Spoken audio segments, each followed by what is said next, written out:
Oi, gente, boa tarde. Hoje é dia 26 de outubro, a gente está na nossa quinta reunião da disciplina de Propriedade e Filosofia.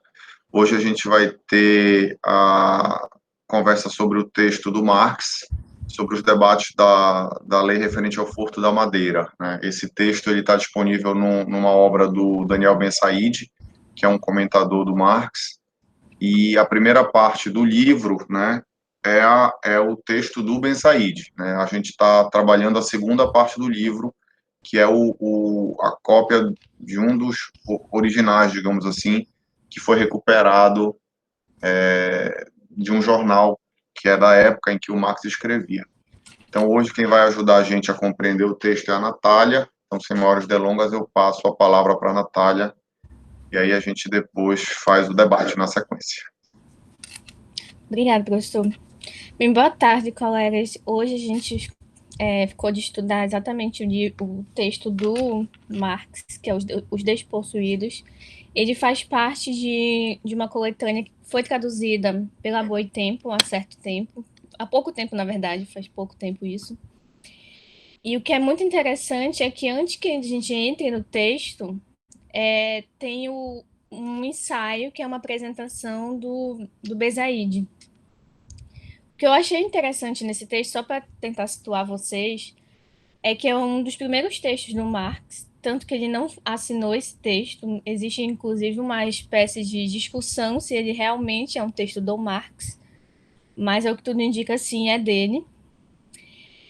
O Marx tinha seus 24 anos, ele tinha acabado de se formar em filosofia pela Universidade de Jena, então ele ainda está um pouco longe da chamada maturidade intelectual, bem no início mesmo dos escritos dele.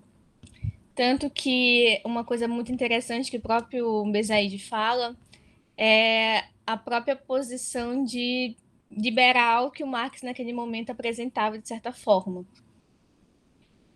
O texto em si, do Marx, ele fala sobre o chamado furto da madeira. Ele comenta uma lei que torna ilegal apanhar madeira. Ele faz uma comparação entre apanhar madeiras e cortar madeiras. Qual é a diferença que ele destaca? Quando você apanha a madeira, você está simplesmente pegando do chão algo que já caiu de lá. Os galhos eles caíram, a pessoa vai lá e pega.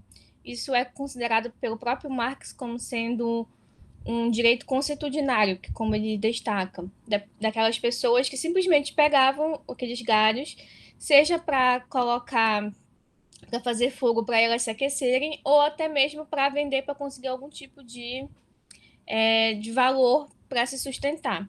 E, enquanto isso, a questão de cortar madeiras, você tem ainda a árvore em pé e você corta ela, ou seja, você está retirando da propriedade privada algo que ainda está fixado nela. Enquanto que quando você está apenas apanhando, você está tirando daquele lugar algo que não está mais fixado na propriedade. É um ponto que ele destaca lá, inclusive. Por que, então, ele se questiona que se são atos tão diferentes, você de um lado está cortando e realmente retirando daquele lugar, e no outro você está apenas tirando algo que não mais pertence àquele imóvel, àquela propriedade, porque esses dois atos eles têm que ser considerados de forma igual. Porque o que a lei fez foi justamente isso. A lei ela passou a criminalizar tanto o fato de cortar madeira quanto o fato de apanhar madeira. Então, ele destaca que se são coisas diferentes, elas não poderiam ser equiparadas a esse ponto, no sentido das duas serem não apenas criminalizadas, mas elas terem penas tão graves. Uma das penas, por exemplo, que é considerada grave por ele, é o fato de que aqueles que apanham ou que cortam, eles são obrigados a voltar para trabalhar naquele local para o proprietário por meio de trabalhos forçados, porque de certa forma subtraíram alguma coisa daquela propriedade. E ele começa a questionar até que ponto esse chamado cercamento das áreas e a privatização do bem comum, ele realmente é algo benéfico. ele chega à conclusão que não é benéfico, muito pelo contrário. O que acontece é que acaba excluindo as populações tradicionais, porque, como eu já falei, o ato de apanhar os galhos de madeira era considerado um direito antigo, era considerado um direito consuetudinário daquela população. Então, ele começa a falar, de certa forma, que esse cercamento dessas áreas e a privatização do chamado bem comum, porque, sim, esses galhos, eles representam algo que é considerado como bem comum. E ele seria considerado como ilegal e também acabaria por excluir as populações. O Marx, ele basicamente advoga pela legalidade da prática de coleta da madeira, no caso a coleta, e não a corte, já que ele faz questão de destacar a diferença entre elas. Por quê? Porque ele destaca que essa prática de coleta, ela se baseia num costume bastante antigo das populações camponesas europeias. Então, ele entende que quando você começa a cercar e você exclui essa população, você está deixando ainda mais à margem a população empobrecida, porque essa população ela já era, de certa forma, já tinha o seu direito diminuído, e quando você criminaliza um ato deles que era considerado como um costume secular, você está deixando ainda mais eles empobrecidos. E eu estava, numa das minhas pesquisas, eu encontrei um paralelo que eu achei muito interessante, que é justamente como esse cercamento de áreas, como o texto do Marx, que é de lá de 1842, ele é tão atual. Porque, por exemplo, e atual no Brasil, porque a gente tem, por exemplo, os chamados cercamentos da Caatinga e do Cerrado, em que acabou por excluir as chamadas quebradeiras de Cocubabaçu, porque elas não mais têm acesso da mesma forma que elas tinham antes para poder extrair esse tipo de bem da floresta.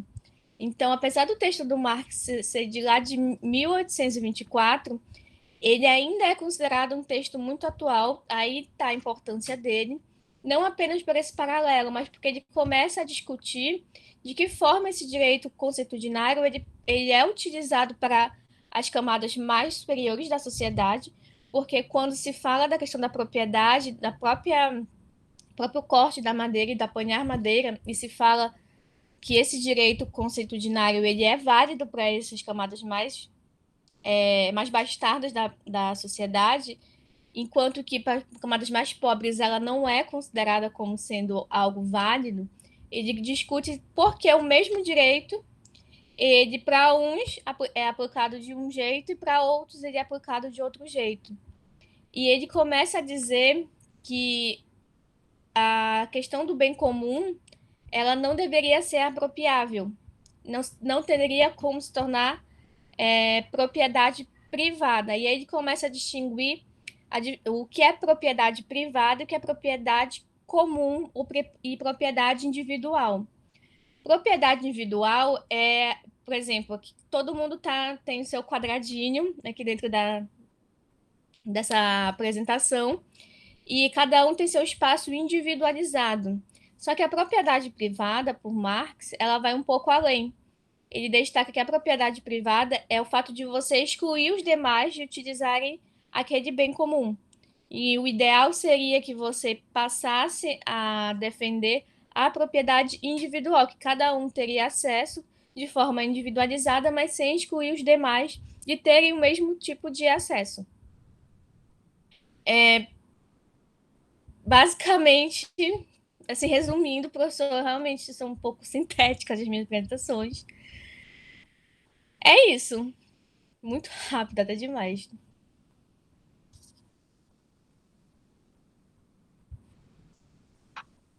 Então, legal. A gente tem vários pontos aqui para conversar, e aí, como a Natália fez um esforço inicial de leitura e fichamento do texto, na medida em que a gente for avançando, se tu quiseres retomar, Natália, Tá. tu tens total liberdade, tá? Algumas coisas que eu ia propor depois para tu fazeres correlação, se tu quiseres, do contexto histórico do Marx com o Proudhon, que foi o texto anterior, Ah, sim. né, Uhum. que eu lembro que tu fizeste algum destaque, Sim. e outras coisas mais, né? Porque, Então, a gente na pode... verdade, o próprio Daniel, o próprio Daniel Bezerra, ele começa a questionar que as próprias definições que é propriedade partem do Proudhon, né? Quando a gente meio que coloca numa linha cronológica, o Proudhon está um pouquinho antes desses escritos do Marx. Então, muito do que o Marx começou a escrever vem da leitura a partir do Proudhon.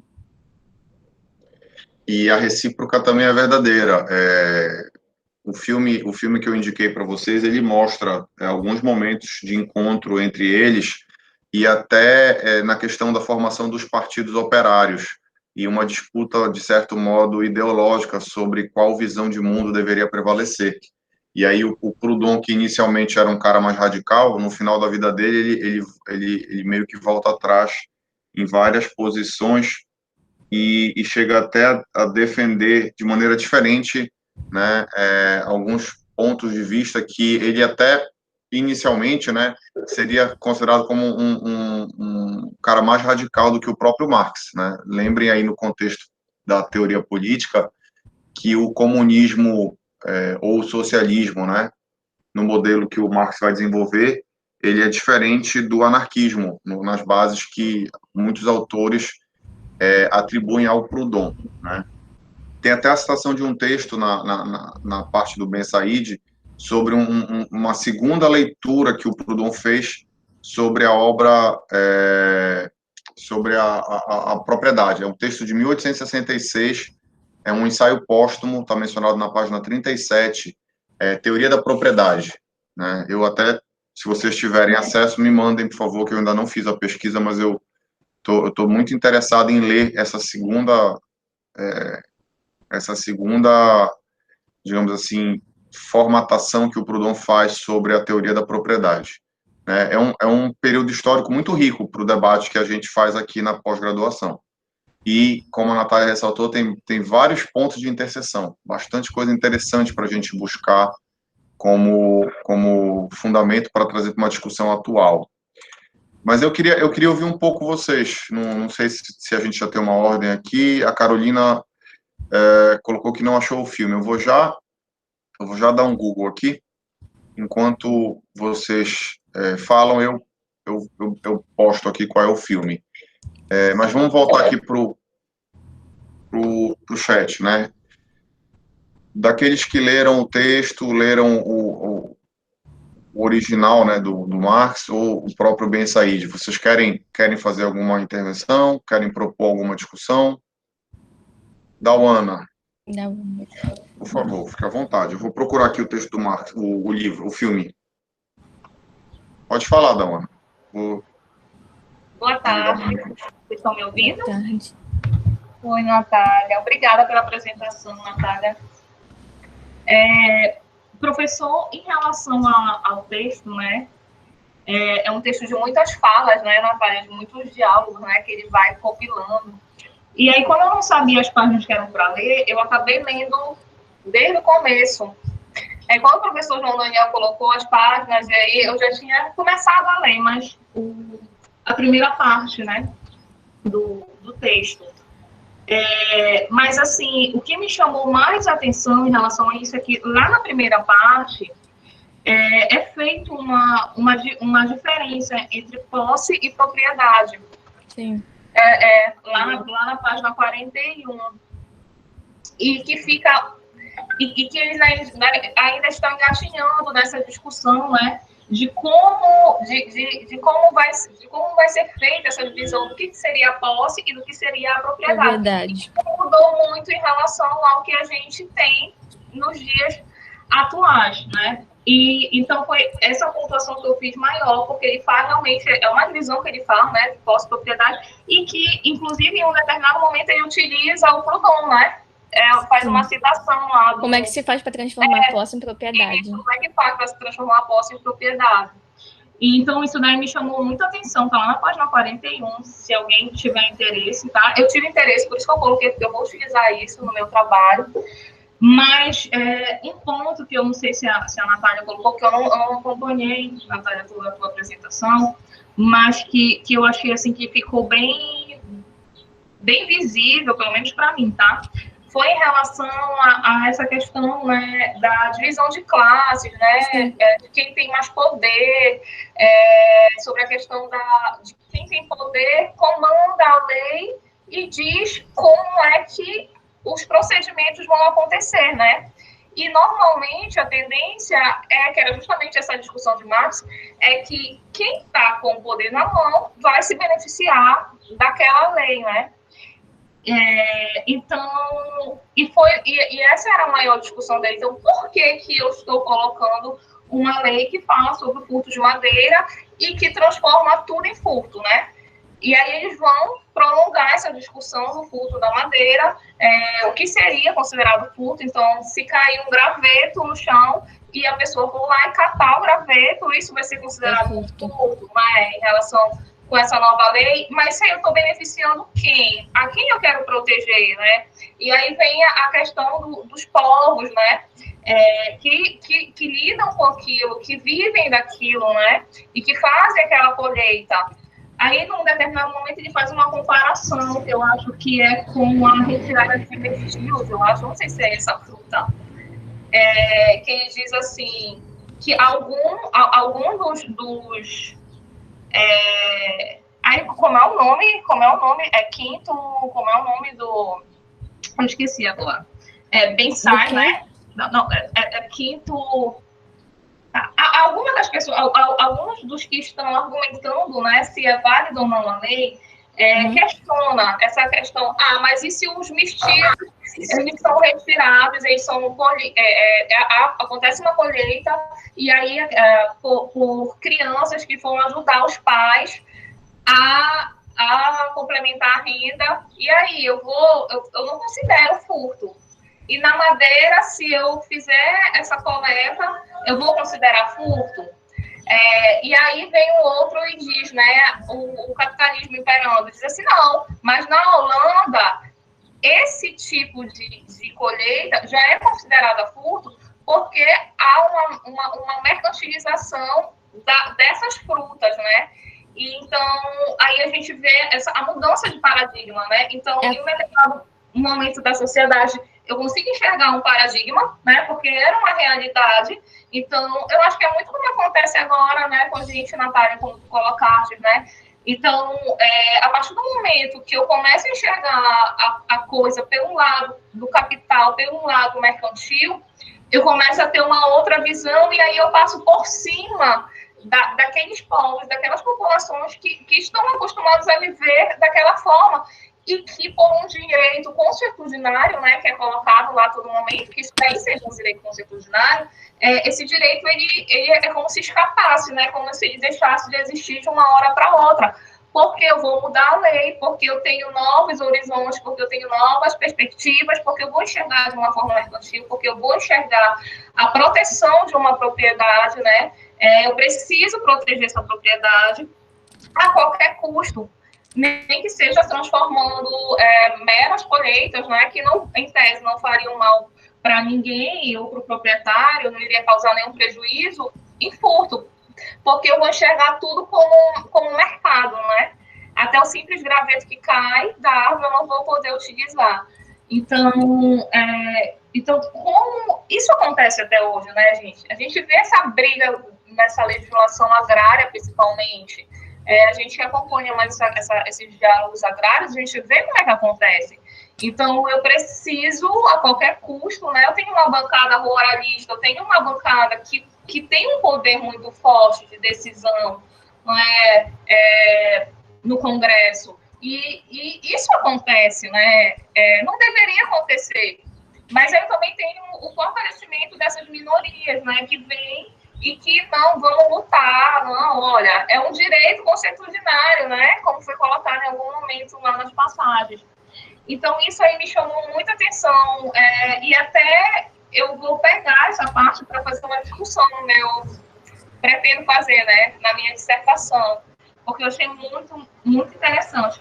Aí eu não vou fazer um gancho ainda com outro texto, professor, porque a pessoa ainda não falou, e aí eu posso pegar alguma coisa da fala, tá? Aí na próxima eu coloco, mas era só isso que eu queria colocar mesmo. Sobre essa eterna discussão do poder, né? Que quem está no poder vai trazer, infelizmente, fazer leis que vão se beneficiar a eles próprios, né? E que o outro autor ele vai fazer uma crítica em relação a isso. Aí depois eu falo, para não. Mas era isso que eu queria contribuir. Só complementando, o que eu acho muito interessante é que, basicamente, houve a criminalização desses povos tradicionais, que é o que acontece hoje. Que a gente vê a queimada no Pantanal, e a gente vê de um lado a bancada ruralista dizendo que é o boi, que ajuda a diminuir a queimada, e de outro lado a gente vê o presidente da República dizendo que quem queima é a população, os povos indígenas. Que é justamente não deixa de ser uma espécie de criminalização das populações tradicionais. Então, quando ele destaca que justamente você tá pegando um direito consuetudinário dessa população mais empobrecida e você torna esse direito como sendo um crime, você está deixando essas pessoas ainda mais à margem da sociedade, de forma que elas não tenham opção nenhuma a não ser se vender para o capital. É basicamente isso que você acaba empobrecendo tantas pessoas que a única coisa que vai sobrar para ela é vender sua própria força de trabalho, que no caso é submeter ao sistema capitalista. Aí eu acho muito interessante como ele destaca e como isso é atual, essa criminalização dos povos tradicionais. Eu falei de quebradeira de coco babaçu, mas também tem dos próprios povos indígenas. Sim. Vocês podem fazer correlação, se vocês, viu, Dauana, se vocês quiserem. Eu acho que a Júlia não vai conseguir entrar, e aí a gente vai ver em outro momento como a gente inclui a fala, né, que ela faria na discussão. Mas, partindo do pressuposto que vocês leram o segundo texto, se vocês quiserem trazer reflexão sobre o assunto, não tem problema. Pode fazer isso depois, numa segunda rodada, mas eu estimulo. Acho que seria legal a gente ter um momento hoje para tentar discutir essa correlação. Porque o texto do Marx está sendo escrito no calor do debate, né? Na época em que o problema ocorre. O texto do Daniel Ben Said é um texto de um autor, né, secundário, é um crítico, né, um comentador, e o texto do Thompson, que não tem nada a ver com o texto do Marx, é um texto que contextualiza o mesmo período histórico, né? O Thompson também é um autor moderno, digamos assim, um autor recente. Só que ele é um historiador, então ele vai buscar dentro do recorte dos fatos históricos, até na mesma metodologia que o Marx, né, pegando os debates da discussão sobre a lei negra, para mostrar quais interesses estavam em jogo. Eu queria destacar um insight que a gente teve na aula passada com a apresentação do Saulo, que é sobre qual a relevância de ler um autor de época, né? Como é o caso do Marx no contexto desse debate. E aí o Saulo falava do Hegel para justificar o seguinte, que mais importante do que a justificativa que o Hegel dá a partir do conceito de sujeito racional para a propriedade, é a metodologia que o Hegel utiliza para pensar a propriedade a partir de uma compreensão de como funciona a sociedade. Eu acho que esse insight ele é sensacional para vocês. Então, pensando na Dauana, que está olhando para um texto histórico e trazendo para uma compreensão atual, talvez um determinado insight que ela tenha tido, pegando também o exemplo que a Natália deu sobre a questão do babaçu, eu acho que é essa construção argumentativa, né, que coloca em xeque a própria justificativa para para uma determinada lei ou para uma determinada decisão ou para uma determinada concepção teórica que justifica um direito. Eu acho que essa metodologia é importantíssima, porque ela às vezes demonstra uma contradição.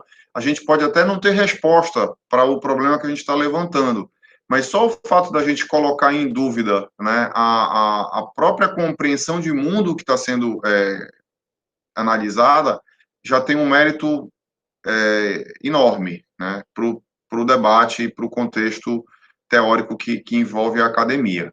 Então, esses textos, apesar de serem textos antigos, eu acho que eles são muito atuais, eu concordo com vocês, principalmente no nosso momento histórico, né, para nossa condição, diria assim, né?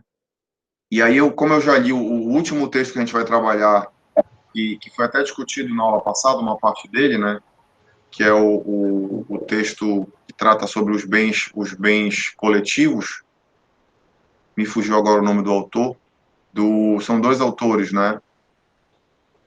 Deixa eu Dardot? ver aqui. Do Pierre Dardot, né? Eles estão tentando fazer a mesma coisa, só que de outra forma, porque percebam que eles trazem conceitos e eles dão nome a esses conceitos, né? Então, uma diferença que está muito clara aqui, pelo menos na parte do Daniel Ben Said, né? É entre a gente diferenciar propriedade pública, propriedade coletiva, propriedade privada e propriedade individual, né? Dando a entender que são conceitos diferentes. Então, são insights que trazem para a gente o próprio conceito de posse, né? E aí eu tenho tentado escrever mais, fugindo um pouco dos conceitos e trazendo as características. Então, no outro grupo de pesquisa que a gente está tendo leitura sobre direito privado, eu vou ter que fazer uma apresentação sobre direito de propriedade. E aí eu vou trazer a característica da exclusividade como ponto de ruptura para esse debate entre o público e o privado, né? Então, quando a gente fala de exclusividade, por mais que a gente pense em mitigação, é um conceito que abrange uma lógica de função social e outras coisas mais, a característica da exclusividade, ela ainda é presente na nossa sociedade, né? Então, acho que é o direito de excluir que é um ponto de tensão fundamental para esse debate entre o direito coletivo, digamos assim, né, e o conceito de propriedade privada, né? Existe uma tensão aqui, existe talvez um limite para uma discussão que a gente ainda não conseguiu avançar enquanto sociedade. E aí a gente vive, como diz o Pierre Dardot, a gente vive uma privatização do que é considerado público, coletivo, não só na questão do meio ambiente, como também nessa questão do comum, né, daquilo que ele chama de comum. Os recursos naturais, o acesso à água, que são bons exemplos que trazem essa lógica da exclusividade, né? Professor, não sei se mais alguém quer falar, mas... Aí a Natália colocou que os ciclos se repetem. Não, vamos continuar. A Carol colocou uma observação aqui, mas a gente volta na sequência porque já tá postada aqui. Pode falar, Dalana.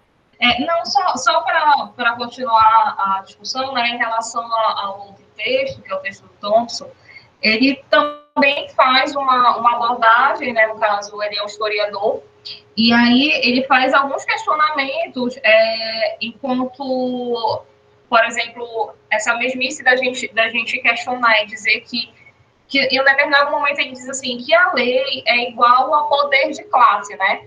Ou seja, que quem demanda e quem vai dizer o que vai acontecer, né, é quem está no poder, né? Então a classe que está no poder vai ser ela que vai demandar e vai dizer o que vai acontecer com a lei. Mas ele faz uma crítica em relação a isso. Ele faz uma afirmação, tá? É lá na página 356 que ele faz essa afirmação. Lei é igual a poder de classes. Mas aí, lá no finalzinho do texto... Qual é a página da aula? 356. Na 356. Okay. Ele diz que a lei é igual a poder de classe. E aqui também, né, só para quem não leu, o Thompson, ele também vai fazer um questionamento em relação à lei negra, né? Ele chama de lei negra. Professor, eu não sei, porque como a gente não viu todo o texto, eu não sei quais são os pontos realmente fixos da lei negra, porque ele faz mais uma narrativa histórica nesse pedaço que a gente leu, pelo menos que eu li, mas fazendo referência a uma questão de como essa lei é feita, de que forma, né, essa lei é feita. Inclusive, ele dá duas possibilidades de enxergar a lei. Ele diz assim, que existe uma forma ideológica para você enxergar a lei, né? E uma forma procedimental, né? A lei enquanto procedimento e enxergar a lei de uma forma ideológica. E quando a gente coloca enxergar essa lei só enquanto procedimento, pelo que eu entendi, tá? Normalmente a gente tende a enxergar a lei como, como igual ao poder de classe, tá? Então, é aquela classe que comanda, é aquela classe que domina, e é ela que vai fazer a lei. Mas quando eu enxergo a lei de uma forma ideológica, aí ele diz que eu mudo a visão, né?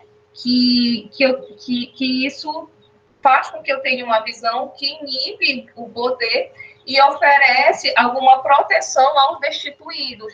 Então, quando eu enxergo a lei de uma forma ideológica, eu posso enxergar a lei, sim, como uma forma de proteger os destituídos, ou seja, a classe minoritária.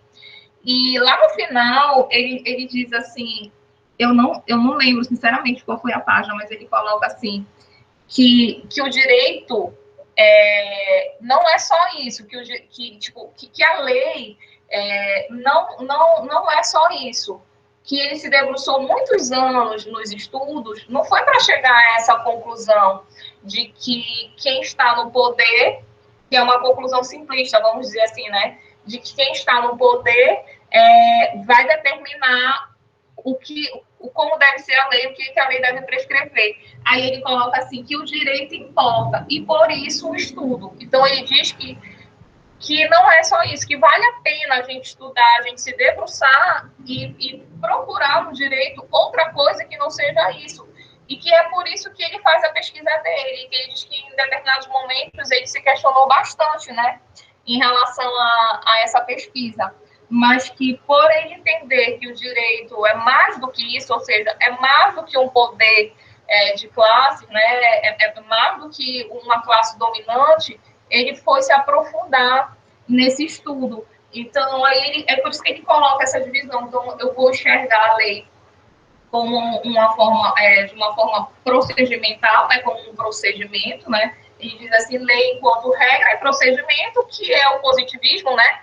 Eu vou enxergar a lei como regra e procedimento. Mas eu tenho uma outra forma de enxergar a lei, que é justamente essa forma ideológica. E é essa forma ideológica que nos dá a possibilidade de enxergar a lei como oferecendo, né, alguma proteção aos destituídos. Então, isso aqui eu achei bem interessante, essa colocação dele.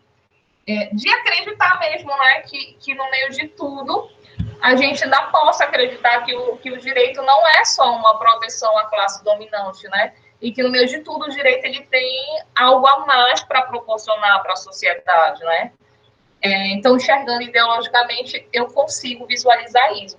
Mas se eu enxergar a lei só como regra e procedimento, ele diz que não dá para enxergar. Bom, e aí ele fala tudo isso porque ele está questionando a lei negra. Eu não tenho que falar muito da lei negra, porque realmente não deu tempo de eu pesquisar, então eu não sei mais qual é o teor, professor. Se o senhor puder, inclusive, nos colocar, não sei se o senhor sabe, mas foi basicamente isso. E aí eles trazem, né, em comum o texto, né, do Marx e o do Thompson, essa questão do poder do Estado, né, da questão das classes dominantes, se apropriarem de um mecanismo do Estado, né, se apropriarem do direito dessas regras e procedimentos para poder colocar, vamos dizer,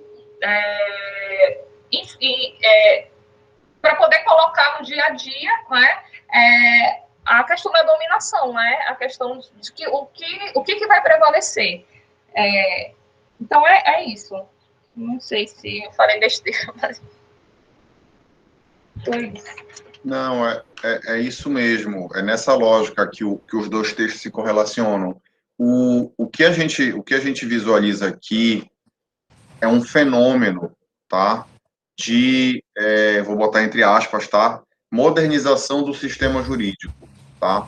Você tem, a partir do fim do feudalismo, né, e a ascensão de outros grupos, digamos assim, de interesse, né, de classe, representados pela burguesia, você tem uma ruptura, né, nessa estrutura de poder.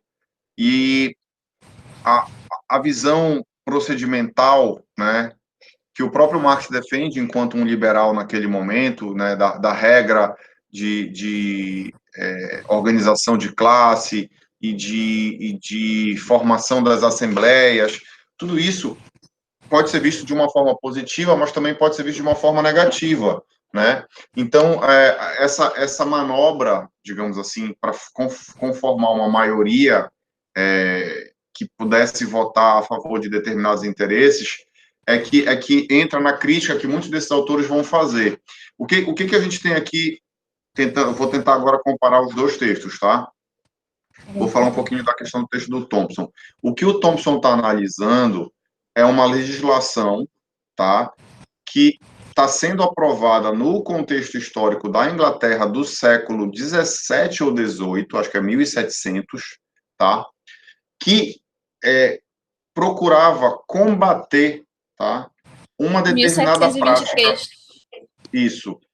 Procurava combater uma determinada prática social tida como costumeira, tá, que, segundo os elaboradores da lei, estava, digamos assim, trazendo prejuízos aos proprietários, tá? E aí, nesse caso aqui, proprietários são os donos das áreas privadas, tá? A Inglaterra tem uma transição aqui em que eles chamam isso de período de cercamento dos campos, tá? São áreas que passaram a ter valor econômico, passaram a ser comercializadas, passaram a ter uma função, né, monetizada por conta da Revolução Industrial. Eu posso estar confundindo as datas, tá? Mas o contexto histórico é esse, né? Lembram que eu dizia para vocês, terra no período feudal não tem valor econômico, é valor político. E aí, com a Revolução Industrial, com a mercantilização, com essa questão da produção, né, para exportação, você começa a ter atividades que antes não eram desenvolvidas em determinadas regiões.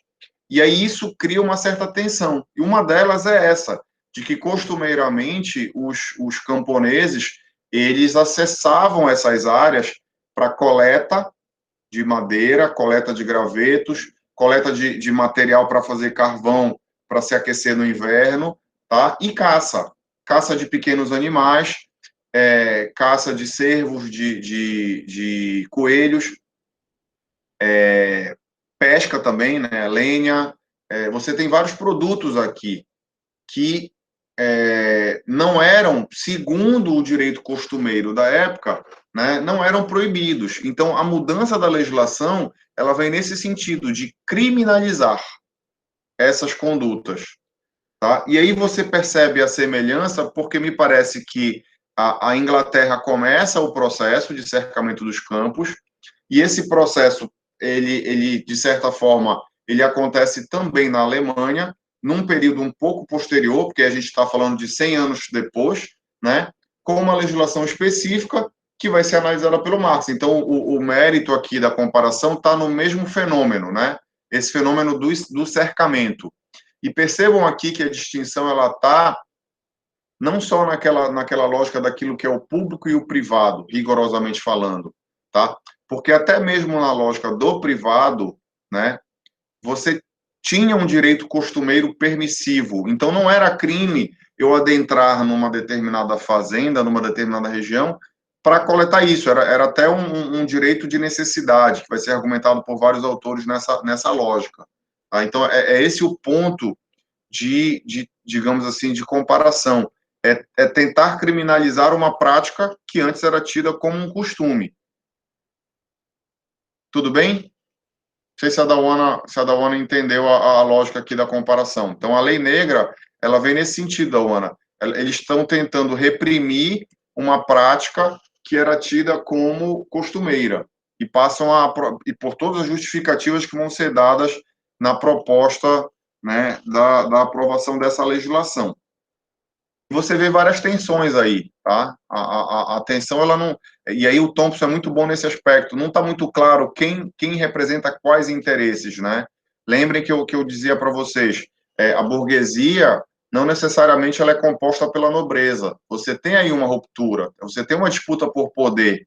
Em alguns momentos, os grupos, digamos assim, que têm poder, né, político, se juntam, e outros, eles estão em polos opostos, né? Então, a burguesia, em determinado momento, tem o mérito de defender esse direito procedimental, né, essa forma liberal de ver o direito, né, que defende a igualdade formal de todos perante a lei, e em determinado momento essa posição ela é utilizada de outra forma quando você criminaliza uma conduta que retira e que não considera esse direito costumeiro, né, que passa agora a ser considerado crime.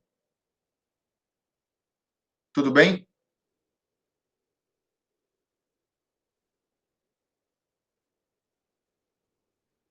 Eu não sei se vocês estão me acompanhando ainda.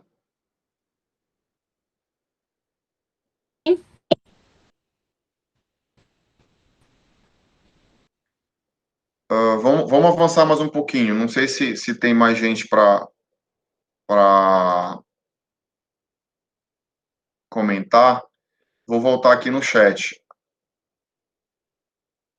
A Carol colocou uma fala aqui sobre a inexistência de gradação da pena relacionada aos dois tipos de furto, quando para o Marx deveria existir.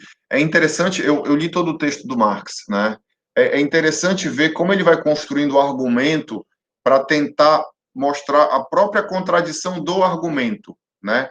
E aí ele não necessariamente na lógica do Proudhon, né, de falar que toda propriedade, na verdade, é um roubo, ele constrói o raciocínio para mostrar que quando você criminaliza uma determinada conduta e você se coloca nas vezes do Estado, né, pela forma como a legislação está sendo passada, né, o fiscal da madeira trabalha para o dono da madeira, né, e é ele quem atribui o valor da pena para o furto, né, você está também usurpando as funções do Estado. E aí, no final, você, na verdade, está usurpando o próprio Estado. Tá? Então, a lógica é bem interessante aqui para mostrar que isso seria uma forma de violação do próprio interesse público, né? Na forma como eu entendi a leitura que eu fiz dessa parte. Então, eu achei bem legal o raciocínio, né? A forma de construção do raciocínio teórico é meio que aceitando as premissas de um debate, né? Levando em consideração o sistema jurídico da época para mostrar que até naquele sistema jurídico, o Marx ainda não é radical nesse ponto aqui, né? A Natália bem ressaltou isso, ele é considerado como um autor liberal, né, nesse início de escrita, né, de produção textual, e ele usa a própria argumentação, né, sobre como as leis deveriam ser escritas, essa divisão entre o público e o privado, aceitando, de certo modo, um direito de propriedade reconhecido nos termos do que a legislação francesa trouxe naquele momento anterior, né, de 1790 até 1820, salvo melhor juízo, para fazer essa construção de dizer que no próprio raciocínio proposto pela Assembleia, naquele momento, você não encontrava fundamentos para justificar a criminalização da coleta da madeira, dos gravetos, né, da madeira que se desprendeu, digamos assim, das árvores verdes, como ele chama. Vamos avançar mais um pouquinho aqui. Se vocês quiserem falar, gente, a qualquer momento é só pedir a palavra, tá? Pode ser no chat ou no microfone. Eu estou fazendo uma complementação também de uma parte que me chamou bastante atenção do texto. Eu acho aí que vai ao encontro de tudo que a gente falou até agora. 3 linhas aqui que ele fala, que a natureza jurídica das coisas não pode se opor por conseguinte. Cadê? Não, está aqui. A natureza jurídica das coisas não pode, por conseguinte, guiar-se pela lei, mas a lei tem que guiar-se pela natureza jurídica das coisas. Porém, quando chama de furto de madeira um ato que nem chega a ser um delito de exploração de madeira, a lei mente e o pobre é sacrificado por uma mentira legal.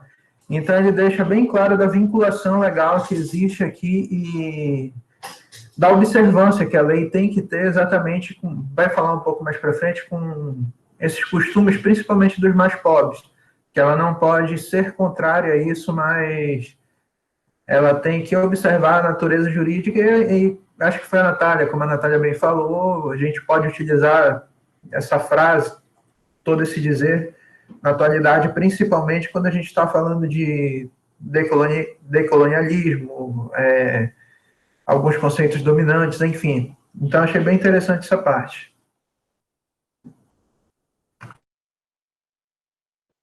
Eu acho que está na página 81, não é, Renan?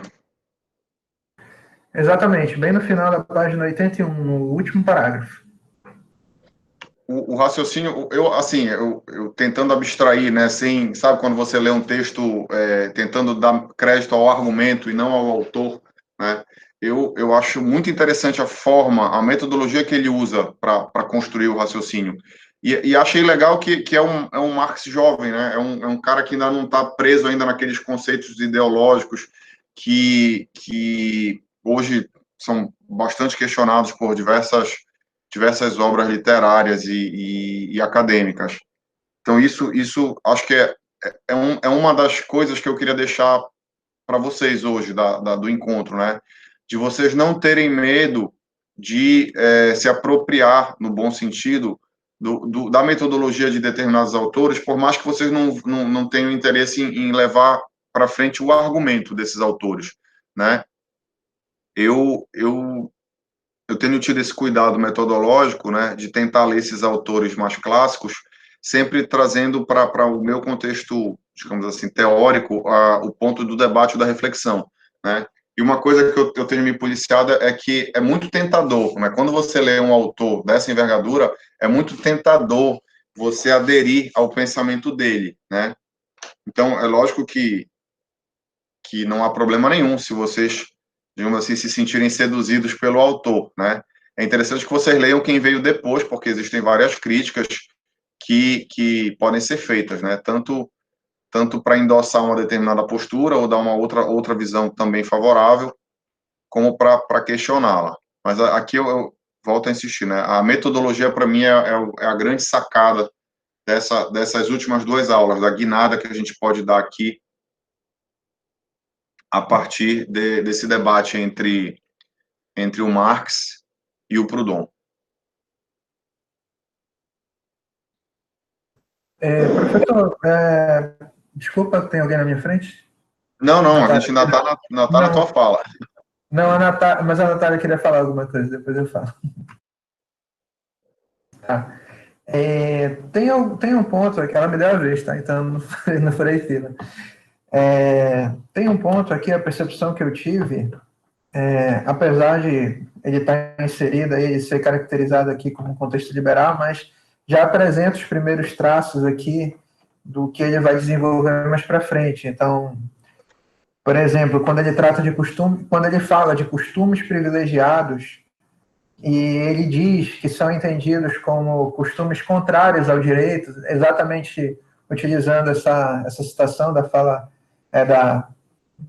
da página 81, só que aqui ele já está no 84, ele vai desenvolvendo a ideia, e basicamente ele vai tratando do que a Dawana falou também, de um choque de direitos consuetudinários, e que só vão sendo privilegiados aqueles costumes que pertencem a classes dominantes, e só esses vão sendo observados e transformados em direitos. Em contrapartida, os costumes dos mais pobres vai sendo negligenciado e absolvido por costumes dominantes, o que vai gerar como é que eu posso dizer? Não é essa palavra que ele utiliza, mas uma vulnerabilização ainda desses mais pobres.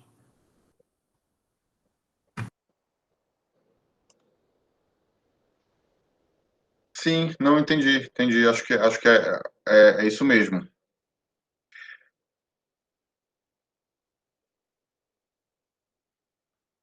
Posso Eu falar? acho que pode.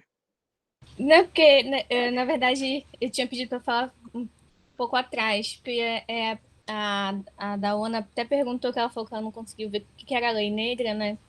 Eu ia fazer exatamente um paralelo entre as realidades, que foi basicamente o que o senhor fez, porque apesar de a gente ter 100 anos de diferença, o que eu achei interessante é que tanto o Thompson quanto o próprio Marx, eles têm uma coisa... Tudo bem, o Thompson ele é historiador, mas eles têm uma técnica metodológica que eu acho muito interessante, que é justamente tentar se... Por que você criminalizar esse ato? Ele é tão violador de direitos do que garantidor de direitos. Isso que eu acho mais interessante, porque a lei negra, por exemplo, ela basicamente ela fundou um conflito, né, que existia entre aqueles que faziam os caçadores, né, que eram considerados já clandestinos, e os chamados senhores, por isso que aí vem senhores e caçadores. Os caçadores, eles passaram a ser considerados clandestinos, assim como os povos tradicionais, 100 anos depois, lá no Marx, eles também passaram a ser considerados como sendo clandestinos, como sendo aqueles que estão cometendo um ilícito penal, ou seja, estão cometendo crime.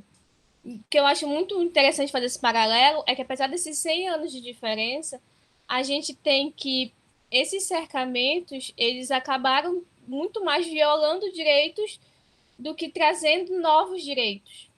Por quê?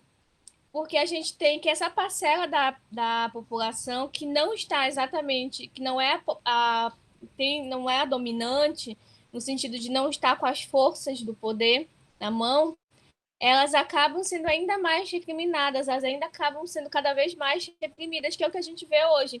Então, quando eu falo que os ciclos se repetem, é mais ou menos isso. A gente talvez pudesse, só uma sugestão, professor, mas ler primeiro Thompson e depois ler o Marx, até pela questão mesmo de data. Era minha sugestão. Que primeiro a gente lesse o Thompson e Entendi. depois o Marx, até para a gente conseguir verificar que passam-se 100 anos e depois a gente repete basicamente a mesma coisa em locais diferentes, mas a gente repete a mesma situação, basicamente. E passa-se um pouco mais de 100 anos, a gente vem para o Brasil, que é outro contexto geopolítico diferente, mas que a gente acaba tendo situações muito semelhantes, que é essa criminalização dos povos tradicionais, criminalização de direitos consuetudinários.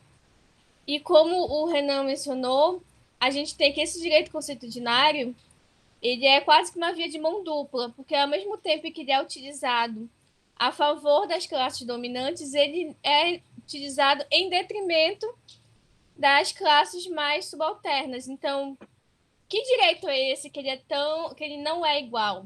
Porque quando a gente pensa principalmente no direito à igualdade, no princípio da igualdade, que ele é tão importante não só nos contextos passados, mas até no nosso hoje, a gente começa a verificar que essa diferença, essa igualdade, a diferença pode ser utilizada sim, mas não para diminuir direitos, mas sim para igualar direitos. Que a mera igualdade formal, ela que é todos iguais perante a lei, ela acaba diminuindo, acaba pagando, na verdade, parcela da população acaba pagando, principalmente grupos minoritários, que é basicamente o que tanto a lei negra quanto a lei do furto da madeira acabaram fazendo, porque eles acabaram dizendo que todo mundo, de certa forma, era igual, no sentido de que você está protegendo aqueles que estão diminuindo a propriedade, porque você está criminalizando aqueles que estão tirando e cortando a madeira. Você está também criminalizando lá no Thompson a mesma situação, só que, na verdade, você está falando de grupos sociais muito diferentes, porque você está... Aqueles que estão caçando, aqueles que estão coletando, eles estão fazendo isso amparados numa tradição deles, e basicamente é uma das poucas formas que eles têm de sobrevivência. Então, quando você busca essa chamada igualdade formal que é perante a lei, você acaba criando desigualdades materiais, porque essas pessoas elas acabam ficando ainda menos com direitos e tendo que submeter à questão do capital. Basicamente, então, olha, a Carolina ela falou que ela fez o contrário, né? Que ela leu primeiro o Thompson e depois o Marx. Eu já acho que a leitura contrária ela assim faria um pouco mais de sentido em termos históricos, por causa das datas. Mas era isso, professor. O Renan. Entendi. Não, aqui a gente tem um problema de metodologia, talvez. o Thompson, né, vou colocar um pouco da minha experiência aqui, o Thompson é um autor marxista, ele é um historiador de orientação marxista. Então, me parece que o Thompson foi influenciado pelo Marx, na forma de fazer, né, de argumentar, de construir o raciocínio. Aí, onde é que está o nosso dilema? O Thompson, historiador marxista, influenciado pelo Marx, escreve sobre um período histórico anterior ao Marx. E o Marx, que é o cara, né, ainda jovem, escreve sobre o período dele. Então, a gente tem aqui o meu dilema é o seguinte, se eu fosse, talvez, passar o texto do Daniel Ben Said e o do Thompson, aí eu acho que tu tens razão. Então, Thompson e Ben Said, comentando dois períodos históricos diferentes. Só que o Marx vem antes deles dois, porque é o Marx que inaugura uma forma de metodologia, né, de abordagem do problema, que é importantíssima para a gente, né? Então, o meu dilema continua, que nós dois, né, pelo menos, lemos os dois, né? Tanto o original do Marx, que pode ser lido fora de contexto até, se você não souber qual é o problema que está sendo discutido naquela época, e nós lemos o Daniel Ben Said, que é o cara que comenta determinadas passagens do texto, explicando, olha, isso aqui é importante por causa disso, isso aqui tem a ver com aquilo, né? Eu confesso que eu não estou seguro ainda sobre qual a melhor forma se a gente mantém os três, né? Eu já pensei aqui, talvez numa próxima, botar o Daniel Ben Said também como uma leitura obrigatória, porque quem não leu, se não leu, vai voltar lá, que lá tem muita coisa legal, principalmente para quem quer caminhar nesse sentido, né? Professor, talvez fosse, assim, duas opções que eu pensei rapidamente aqui. Primeiro o Thompson, depois o Marx e por último o Besaid, ou se não, primeiro o Marx, depois o Thompson e por último o Besaid. Eu acho o Besaid como o último mais importante, porque eu acho que ele meio que fecha o raciocínio, já que ele, além de comentar o Marx, ele traz outros comentários para além daquela época. Então, ele é, talvez, aí já entra a questão da história, né? Ele já é o mais contemporâneo de todos eles. Então, talvez uma solução fosse começar com o Marx, aí ir com o Thompson e depois terminar com o Besaid. Mas com aquele cuidado de entender que o Thompson, apesar dele falar sobre um contexto anterior do Marx, ele, metodologicamente, ele está vindo depois do Marx.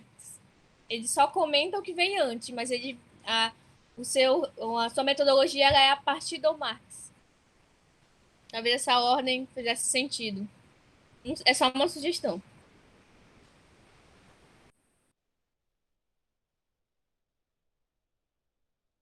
Acho que travou o dele. Que eu tô te vendo se mexer. Eu tô vendo o Renan. Eu acho que o professor caiu, é verdade. Ele tá congelado. Eu acho que caiu mesmo. Eu acho que ele caiu. Tá chovendo que só. Eu vou colocar. Olha, voltou. Voltou. Ih, faltou. Cadê? Voltou no celular. Professor? Eu acho que ele não conseguiu. Voltou. Tá sem Professor sem áudio. Professor. Estão me ouvindo agora? Sim. Tá. Eu entrei pelo celular, porque deu um pico de energia aqui, caiu a conexão, e aí rapidamente eu já fui para o celular. Então não quero perder nem um segundo aqui do nosso debate. Vou pedir para a Natália só voltar esse finalzinho. Ela estava fazendo o fechamento aí do raciocínio. E aí, Natália, tu não tá aí com a gente ou tu tá do lado aqui de casa e foi embora? Aqui. Não, tá. Tô aqui. Não, tava falando que talvez o que fizesse mais sentido era justamente estudar o Marx, o Thompson e o Besaid. Porque é o mais contemporâneo, né? Mas quando fosse estudar o Thompson, estudasse com aquela mente de que ele, apesar de comentar algo antes, historicamente, um fato anterior ao que o Marx comenta, a sua metodologia é a partir do Marx. Então, faria meio que uma construção não tão de período histórico, mas sim de metodologia. E eu indico o Besaid por último, professor, porque eu acho que ele conclui.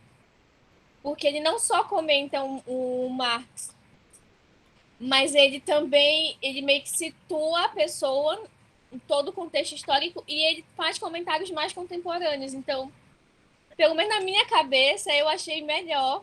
Eu li primeiro o Bezaid, depois li o Marx, mas quando eu voltei depois pro Bezaid, eu achei que fez mais sentido eu ler depois. Sim. Tem muitas coisas, eu fiz os dois caminhos, né? Tem muitas coisas que quando você lê só o Ben Said fica meio perdido, assim. Uma curiosidade que eu tive foi, como o Marx tem muita produção, né? Uma curiosidade que eu tive foi tentar entender em que medida o que o Daniel Ben Said estava comentando era da obra que eu ia ter que ler. Porque você vê que o contexto histórico ele vai e volta várias vezes. Ele cita Sim, várias ele comenta passagens. coisas além. Ele cita em termos de abordagem, né? Exato. Aí por isso que eu acho que seria melhor de concluir, porque aí como ele cita coisas além, eu acho que faria mais sentido para meio que finalizar o pensamento. Mas mas é porque eu fiz também as duas coisas, né? Eu de primeiro o Bezaid, fui pro Marx, depois eu voltei pro Bezaid, foi que eu achei melhor fazer a inversão. Entendi. Uma coisa que eu vou pedir para vocês depois é para... Eu estou pensando em fazer essa disciplina em 2 momentos, né? Eu estou virando aqui porque eu estou tentando entrar de novo. De repente eu vou fazer Filosofia e Propriedade 1, Filosofia e Propriedade 2, lá na frente, quem sabe. E aí organizar esses textos melhor, porque cada vez mais a tendência é entrar em novos textos, né? E o ideal sempre seria ter o autor original, já que são autores clássicos, né? O autor original e o comentador. Então, no do Marx casou perfeito. E, professor, Oi. agora eu lembrei de outra coisa. Tem um texto já lá no Dropbox, que eu acho que ele acaba trazendo para o Brasil um pouco essa realidade dos cercamentos, né? E essa criminalização, que é o do Rolston. Por quê? Porque quando a gente fala principalmente da lei de terras, a gente tem uma espécie de cercamento e criminalização da ocupação. E o Rolston comenta esse período histórico no Brasil. Então, talvez... Ok, seria uma grande unidade, mas a leitura dos 4 eu acho que seria muito interessante. Porque justamente o Rolston já traz para a realidade brasileira. E ele é um pouquinho depois do Rolston, um pouquinho depois do Marx, em termos de históricos. Que ele é de 1805, ele comenta um pouco antes de 1850 e além também. Peraí que agora entrou aqui, deixa eu...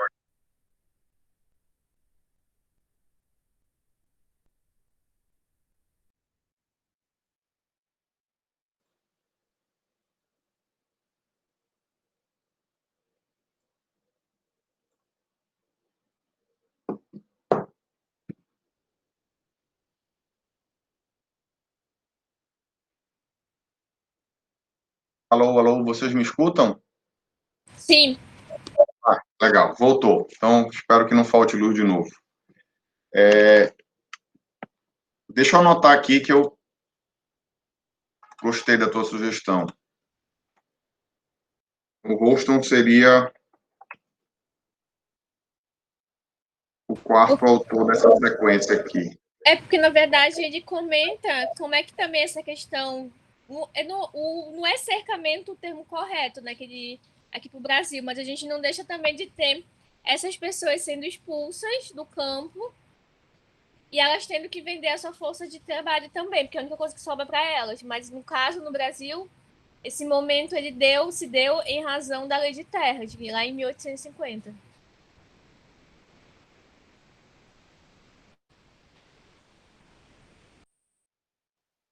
Perfeito.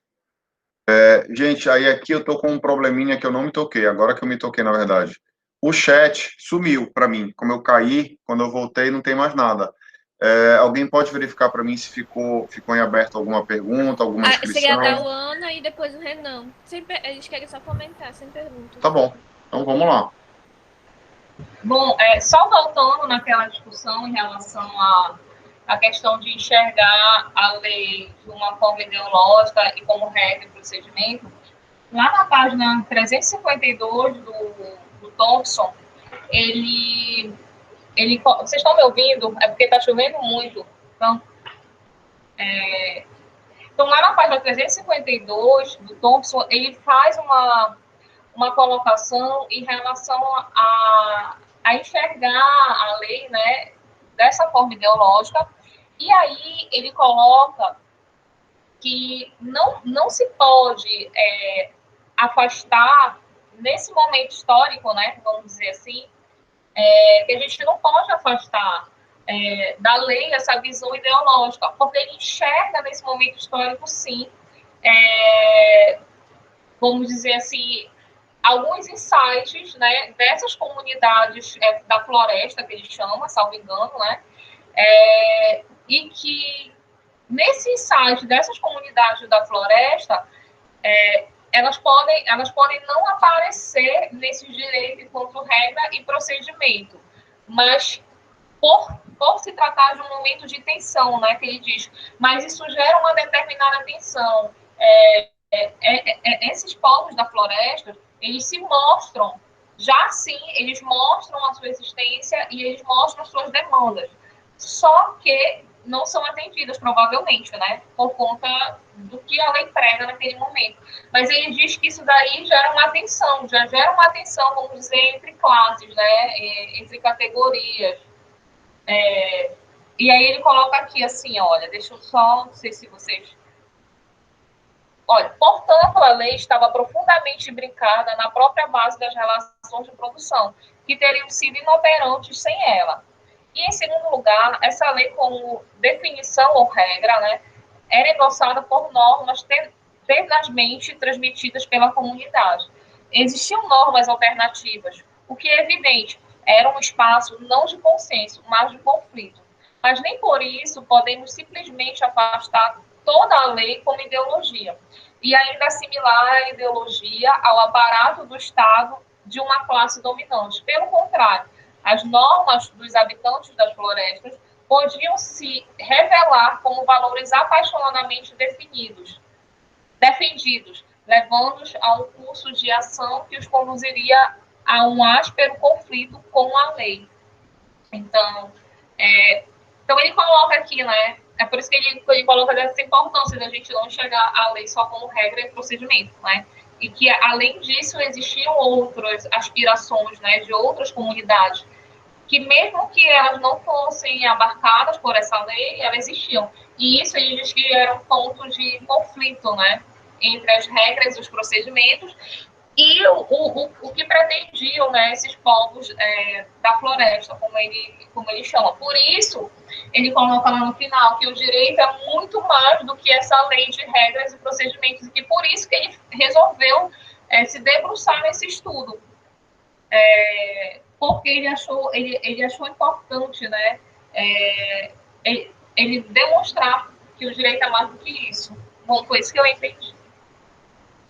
Era só isso, professor. Não, legal. Renan? Oi, professor. Vamos na sequência. O comentário que, só reforçando aquele trecho da página 81 também, é que, especificamente nesse texto, pelo menos, eu não vejo ele se limitando, ele utiliza como exemplo, mas é um texto bastante abrangente que eu não vejo ele se limitando à propriedade, tanto que ele é aplicável a várias coisas. Então, quando eu fui lendo, eu fui vendo várias coisas relacionadas a choques culturais que têm ligação com propriedade, mas não necessariamente propriedade. A questões de territorialidade, enfim. Vou dar um exemplo.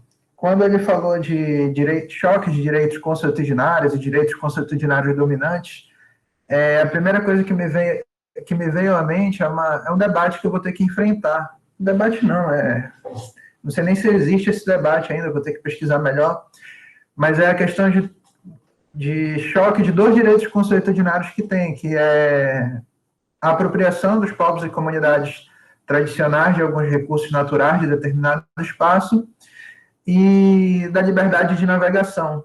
Então, são dois direitos consuetudinários que estão ligados à água e que vão entrar em colisão em determinado momento, e eu sei mais ou menos como é tratado, mas, enfim, o que se torna bastante atual, que sempre vai sendo levantado várias discussões e que não se restringe à propriedade. E outra, essa questão quando ele fala de... Só colocar o texto novamente aqui, que acabei que eu tirei aqui. Aplicando ao direito ambiental, que eu lembro que foi uma fala que eu fiz em outra aula, que era uma síntese de um texto que a gente tinha lido na ocasião. Quando ele fala que a natureza jurídica das coisas não pode, por conseguinte, guiar-se pela lei, mas a lei tem que guiar-se pela natureza jurídica das coisas. Vamos tirar o jurídica, só colocar natureza. Então, se a gente tirar essa palavra jurídica, fica extremamente mais ampla e também aplicada ao direito ambiental. Então, por exemplo, quando a gente tenta prever algumas normas ambientais, algumas normas de gestão, que não obedeçam, digamos que as leis naturais daquele ambiente, você está obedecendo às leis ambientais, porém prejudicando aquele meio ambiente. Então, sempre você tem que regular o direito em conformidade com as leis naturais. Aqui eu não estou falando de natureza jurídica. Só dando um exemplo. Por exemplo, se eu jogar uma pedra de 10 metros e eu criar uma lei, eu não posso criar uma lei dizendo que essa lei vai cair que essa pedra vai cair a 5 metros por segundo. Porque a lei natural diz que ela vai cair a 9,8 metros por segundo. Entendeu? Então, sempre o direito ele tem que estar pautado na realidade, sempre o direito tem que estar pautado nas leis naturais. Então, isso também eu consegui visualizar, em que pese não ter uma discussão tão ampla, né, na época, mas esse trecho perfeitamente aplicável também ao direito ambiental. Entendi.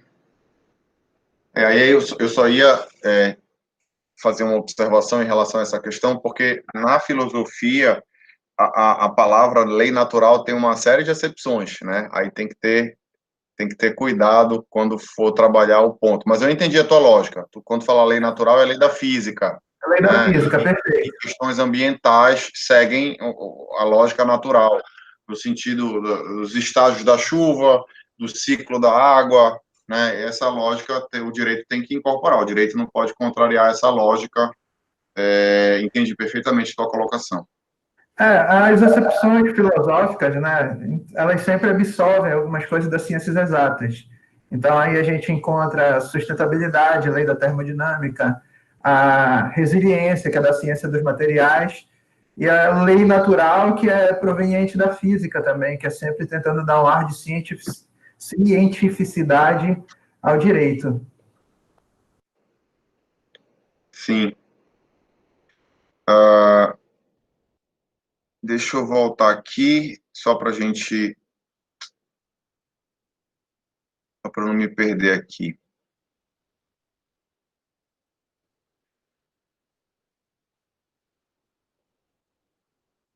Eu acho que esse ponto que a Dawana, né, colocou, ele é importante. A gente a todo momento está analisando essa tensão, né? Aí eu queria até propor para vocês uma reflexão, não necessariamente vocês precisam responder nada se quiserem, mas eu faria uma pergunta no contexto do... Vários de vocês são orientandos de professores que estão estudando o atual momento, tá? Tanto no sentido nacional, né, nessa mudança da legislação ambiental que tem, segundo alguns autores, sido flexibilizada, essa é uma forma de ver, como também de autores que estão estudando até as mudanças estaduais, né? E aí eu pergunto para vocês, se a gente fosse analisar o contexto estadual de uma legislação recente que foi promulgada, de 2019 a 2020, que trouxe a possibilidade de regularização fundiária em contextos, segundo, né, o governador, que causavam certo entrave para o desenvolvimento do Estado e que têm sido denunciadas, segundo alguns colegas, né, como, na verdade, uma tentativa de legitimação de áreas que sempre foram públicas e que para obedecer o devido procedimento, deveriam cumprir requisitos que não cumprem, né, essas ocupações. Vocês acham que a leitura desses autores ajuda nesse debate? Acredito que sim, não, mas se a gente for ler a lei de forma ideológica, como a Dawana falou várias vezes, porque se a gente for fazer esse tipo de leitura, a gente consegue verificar para quem a lei foi criada. Na verdade, professor, esse tipo de comportamento, eu acho que é quase que uma característica muito presente no Brasil. Porque se a gente for estudar o que está por trás das leis, das grandes leis, daquelas que mais impactaram, principalmente a questão ambiental e da terra, a gente consegue verificar como por trás dela está toda essa discussão. Tem um texto, agora não estou lembrando o nome do autor, mas que ele fala justamente sobre como, por exemplo, houve uma espécie de troca de favores na edição da Lei de Terras e a vinda dos imigrantes para o Brasil. Eu não sei se é o José Murilo de Carvalho, acho que é o José Murilo de Carvalho, o autor. Ele fala exatamente sobre por trás dos panos. Eu acho que isso é um dos papéis da história, para que a gente possa entender, para que a gente possa, na verdade, compreender como fazer essa leitura ideológica das leis, porque as leis elas não são feitas sem propósito algum. Sempre tem um propósito obscuro por trás. Então, por isso que eu digo que eu acho que é quase uma característica marcante do Brasil fazer leis com uma desculpa, mas que por trás ela está beneficiando apenas uma parte da população, que é justamente a parte que detém não só os meios de produção, né, usando já um termo do Marx, mas também, de forma geral, aquela parte da população que detém o poder em si. Então, eu acho que sim, é uma leitura que dá para ser feita. Não só com essa lei que o senhor mencionou, mas com várias outras. Entendi, legal. Os insights são vários. A gente tem uma possibilidade aqui muito grande, né? Eu espero que vocês estejam, de certa forma, conseguindo, né? Por mais que não tenham interesse em utilizar os textos, nós estamos conseguindo visualizar, né, opções para desenvolver os trabalhos de vocês. Vocês têm mais alguma observação? Acho que a Dawana queria falar ainda. Vamos lá, Dawana. Tem que abrir o microfone. Estou falando muito, né? Não, é legal quando dá o insight. É importante. Tá, só respondendo a sua pergunta, né?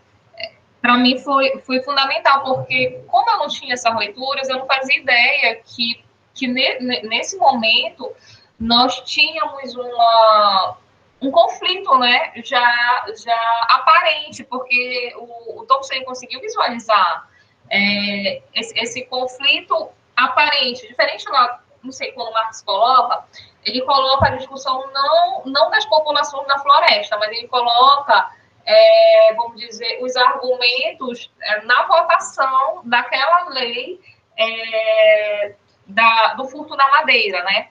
Então, os argumentos que ele traz não é um argumento do povo da floresta, não é algum questionamento do povo da floresta, pelo menos foram os argumentos que eu li, tá? Não sei se eu pulei, mas os argumentos que eu vi lá foram das discussões. Eu não sei como é que a gente chama, a gente fugiu a palavra, mas daquelas pessoas, não sei se era deputado, senador, não é nada disso, mas eu não sei como era que a gente chamava essas pessoas lá no momento das discussões.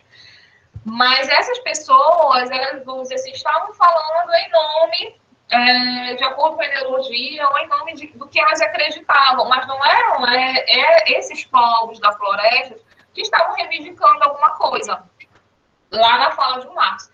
Quando o Thompson vem fazer esse resgate histórico, ele coloca isso como uma demanda do próprio povo da floresta, né? Que eles chamam comunidade da floresta, eu não sei. Então, para mim, isso foi uma novidade, né? Então, quer dizer que essa fala dessas pessoas sempre foi uma fala que não foi levada em consideração, que não foi levada a sério e que nunca foi importante, né? Nunca foi importante a fala dessa minoria, né? A fala de quem não tem um poder econômico, a fala de quem não vai utilizar a terra como capital, né? Como mercadoria, né? De uma forma mercantil. Então, isso daí é muito interessante. E, inclusive, eu foquei bem nessa passagem de visualizar essa lei como ideologia e esse povo da floresta, porque eu vou querer usar no meu trabalho. Mas, passando mais adiante, professor, no texto do Thompson, porque foi o texto, não sei, que eu me debrucei mais, realmente o do Marx eu passei mais rápido, mas ele coloca aqui que ele examinou tudo isso, né, fez essa comparação, né, da lei, mas que a conclusão que ele chega, né, e eu acho que todo mundo chega, é que a sociedade ela não é um consenso, né, e que a lei, infelizmente, apesar da sociedade não ser um consenso e de eu ter várias falas e vários questionamentos, a lei ela simplesmente está servindo sempre a quem está no poder, né, a quem detém o poder. E assim, eu achei importante essa pontuação que ele faz, né? De dizer que é importante ele estudar tudo isso para que ele possa visualizar e transparecer isso, né? Aí ele coloca assim, que vimos a lei a ser formulada e empregada direta e instrumentalmente para a imposição do poder de classe. Aí, tampouco podemos aceitar um refinamento sociológico da antiga concepção que acentua, deixa eu voltar aqui, que acentua, acho que ele fala de imperfeição.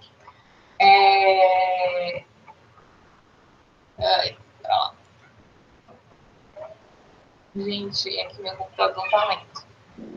Que acentua as imperfeições e a parcialidade da lei e sua subordinação às exigências funcionais de grupos socioeconômicos de interesse. Tá? Então, sim, muito, muito bom ler esses textos e poder realmente trazer para os momentos atuais, né, para os dias atuais, e da gente visualizar, como a Natália falou, que nada muda, né, Natália? Infelizmente, repete. E eu acho que não é um problema só do Brasil, Natália, porque tu falaste, né, que o Brasil, aqui no Brasil, isso daí eu acho que é um problema mundial, né? Esse é um problema mundial, que enquanto as pessoas não tiverem a consciência, eu não sei se querem ter ou não querem ter, eu acho que isso é uma questão de leitura, né, do que importa, né, o que vai importar. Infelizmente, o que importa é o capital, o que importa é a quantidade do que se produz, o que importa é que a terra assim, tem que ser para a produção, eu tenho que disponibilizar a terra, porque a terra parada, né, esse jogo, a terra parada não serve para nada, né, ela não vai produzir, ela vai servir para quê? Ela está ali parada, isso era a fala do Locke, né? Então, que o que a natureza produz não é suficiente e que a gente precisa, sim, fomentar essa produção. Então, essas são as palavras, eu acho que a nível mundial, não é só um problema do Brasil, né? Enquanto em contrapartida a isso, a gente vai passando por cima, né, de direitos, por cima de formas diferenciadas de sobrevivência, né, e de crença, né? Então, mas é isso. Não vejo muito para onde correr, não. Acho que a gente, enquanto formador, né? Eu sou professora também. O Renan é professor, você é professora, né? Acho que tem outros professores aqui. Então, nas minhas falas, eu sempre faço algumas colocações para que as pessoas, pelo menos, tentem se enxergar o outro lado. Eu não quero, assim, o que eu falo não é uma verdade, né? Não é a minha verdade, mas não é a verdade dos outros. Então, eu acho assim que, assim, eu não quero dizer que essa é a minha verdade, mas pelo menos falar de uma forma, eu acho que respeitosa, né? Nos momentos que a gente tiver oportunidade, acho que a gente pode fazer isso, né? E aí eu procuro fazer isso na minha Eu sala. também procuro fazer isso. Eu acho que é plantar sementinha, né? Para que eles possam refletir e eles poderem criar sua própria verdade. Isso. E eu nunca tive problema, tá? Com ninguém. Mas eu sempre falo, eu sempre procuro que eles enxerguem o outro lado, né? Não impondo, até porque eu acho que isso também não é o nosso papel, né? Mas só para saber que existe um outro lado, né?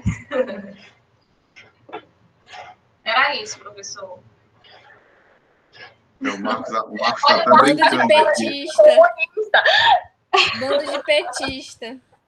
É um trabalho hoje, citando Marx, dificilmente passaria nesse crivo aí da argumentação liberal de direita, extrema direita, talvez, né? Talvez seja bom construir o argumento sem citar a fonte. Exato. Sim, sim. A gente Melhor correr o risco do plágio do que do ataque ao... Professor, a gente cita o Thompson, não cita o Marx. Até porque o Thompson é um pouquinho menos conhecido. Quando a gente fala Marx, já impacta. É. Eu sou o mais vulnerável de todos, viu, professor? Nessa relação aí de construção acadêmica, porque eu estou inserido em contexto militar. Exatamente. Lá da Marinha, é extremamente complicado. Enfim, sem comentário. Gente, ainda tem algum ponto que vocês querem debater? Hoje a aula acabou sendo um pouquinho mais curta, porque a gente meio que focou mais no primeiro texto, né? Apesar de vocês terem comentado bastante o segundo também. Provavelmente vai ser o Renan que vai ajudar a gente se no segundo momento aí tiver algum tipo de perseguição. A gente vai se esconder lá na casa do Renan. Ou eu acho que eu vou ser o primeiro a pedir ajuda, né? Pode ser também. Olha, só pelo comentário, numa turma, há uns 3 semestres atrás, de gestão pública, né, lá do IF, eu tenho o professor de sociologia, tinha uma pessoa, um militar na sala, né, e aí, eu não sei, ele teve algum problema com plágio, com alguma coisa em 2 disciplinas. Assim, na minha disciplina, eu administrava direito administrativo, então ele era muito bem, né? Não tinha problema nenhum com ele. Mas aí na disciplina de sociologia, numa disciplina de administração, ele teve um problema.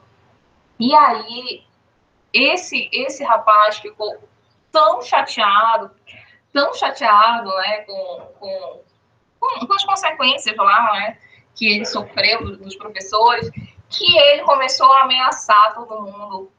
Foi uma confusão. E ele começou a chamar todo mundo de comunista, por isso que eu ri quando o Marcos colocou, né? E ele militar, né? E nesse semestre, foi o semestre que o nosso presidente chegou ao poder, né? O Bolsonaro ganhou, aí ele colocava assim, o estojo. Ele fez isso, né? Ele colocava o estojo com o brasão, né, militar, e ele colocava o estojo na cadeira dele e assim jogava e dizia assim, agora isso vai mudar. Ele falava. Mas eu nunca tive problema com ele, sempre tive uma relação muito complicada. Como eu falei, eu acho que tem a questão do respeito, né? Da forma como você coloca as coisas. Mas com os outros 2 professores, ele teve, inclusive, um processo lá administrativo lá na instituição por conta disso. Mas a gente tem que ter cuidado mesmo, viu, Renan? O que a gente fala, como a gente fala, tem que ter todo mundo. Não, eu estou dando aula de ambiental esse semestre. Como é que eu vou dar aula sem falar do governo? Não dá. Não dá. Tem que tentar, Natália. A gente tenta, mas acho que dá pra gente. Aí eu falo de forma bem sutil, assim. Que me angustia, assim. Por exemplo, como eu vou falar sobre o Ministério do Meio Ambiente se a gente nem ministro tem? Complicado. Mas enfim, eu tento me conter. Até porque a instituição é privada. Gente, mais alguma coisa ou encerramos aqui?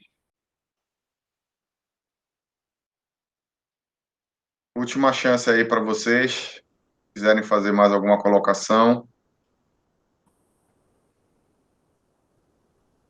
Olha, na semana seguinte, né, dia 9, semana que vem eu acho que é feriado, é isso? Não. Semana que vem é dia 2. Semana que vem não tem aula, acho que vai ser feriado. É dia de finados. Por isso que eu não incluí aqui, né? Tá. Então, a próxima aula seria dia 9.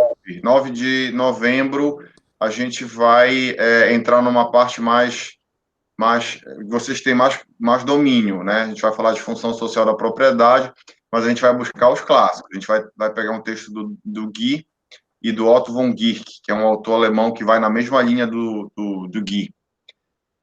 E aí a gente tem, na sessão seguinte, o texto do professor Adalberto, que ele ainda não me mandou, mas eu vou mandar um e-mail hoje para ele perguntando se ele já selecionou. E a gente já está caminhando para o final. Hoje a gente está no meio do semestre, exatamente hoje. E aí, se vocês tiverem alguma questão relativa ao artigo, ao projeto de artigo de vocês, é interessante a gente trocar uma ideia. Eu fico à disposição, tanto no grupo quanto no privado. Aqui na ementa, estava falando que a aula do dia 9, porque mudou, né? Adiou uma. A próxima vai ser do Gui, certo? Dia 9, isso. E aí, essa do dia 9 vai ser a do Adalberto, é? Não. Hoje, dia 26, está o Marx.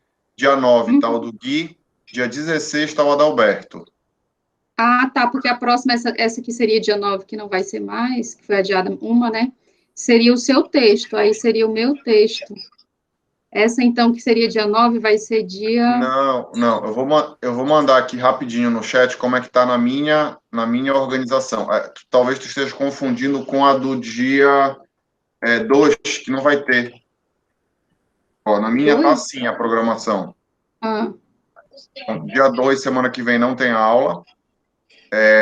Na outra semana, vem o Jorge e a Érica. E aí, na semana seguinte, que é dia 16, vem o Adalberto. Aí, no dia 23/11, tem o texto que eu acho que é o teu. Porque não deu para... Não deu para dia 23, né? Não deu para colar aqui, mas eu vou colar de novo. Nossa, então é porque essa minha aqui... Peraí, Luiz, amor. Peraí, Luiz. Porque essa... Eu não tinha visto a alteração também, professor. Nosso ficou para dia 23, então, né? Isso. Tranquilo. Kátia e Vitor, né? Isso, Kátia.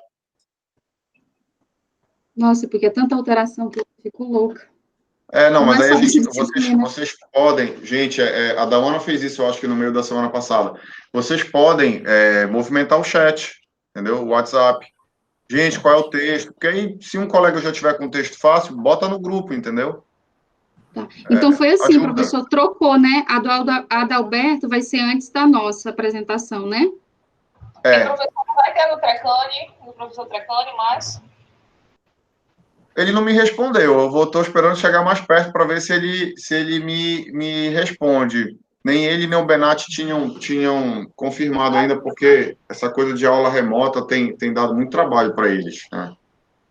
Verdade. Porque aqui no meu dia 23 estava a sessão deles, né? E a Kátia, realmente, ela estava no dia... Deixa eu ver. Sei lá.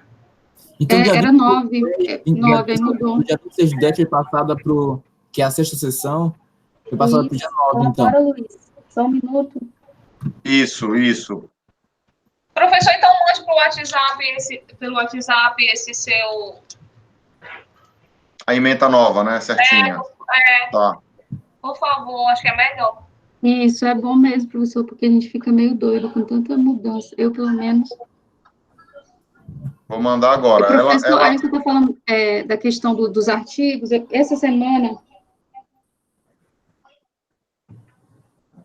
semana, eu decidi mais ou menos assim, a temática que eu quero tratar na sua disciplina. Eu queria até a sua opinião sobre o texto do Comum lá do Dardot, porque eu encontrei nele uma oportunidade de fazer um paralelo com essa questão da proteção do meio ambiente. Aí eu não sei se o senhor se interessa por essa temática, o que o senhor acha? Entendi. E aí, como legal, a gente eu consigo encaixar na minha pesquisa, aí eu vou matar 2 coelhos com uma tacada só. Eu acho bom. Se tiver jogo, a gente vai por esse caminho, sem problema. Então pronto, ótimo. Professor, se me permite uma sugestão também, eu acho que seria conveniente convidar o professor Benatti e o professor Girolamo para a apresentação da Kátia, que na disciplina deles, eles fizeram, nesse semestre, alterações muito no sentido de adicionar também essa parte mais geral de bem comum e, enfim, seria interessante também convidá-los a participar desse debate. Mas seria porque a da Kátia é sobre o meu texto, que é bem filosofia. Talvez tu esteja te referindo à última sessão, que vai ser a do Negri e do Hart, conjugado com o Dardot e o Laval, não é? Exato, perdão, é isso mesmo. Então, eu acho que seria interessante aí pela própria grade curricular, pela própria sumária da disciplina deles, que alterou bastante no último ano. Sim, na verdade, foram eles que me recomendaram esse texto. Lá atrás ainda, quando eu estava montando a disciplina. Eles tinham... então ótimo, por isso tem pontos convergentes. Estou lá e aqui, né? Aí está identificando bastante. Não, legal. Eu vou reiterar, então, porque se eles não quiserem expor por conta da rotina e da demanda, do excesso de aulas virtuais, eles podem participar. O Girolamo participou de algumas, né? Quando estava no grupo ainda, ele participou de algumas, e ele está no nosso grupo ainda. O Benatti que não entrou. Mas eu acho que pelo menos um deles topa. Vou reiterar aqui o convite para que eles falem, se não quiserem que eles assistam.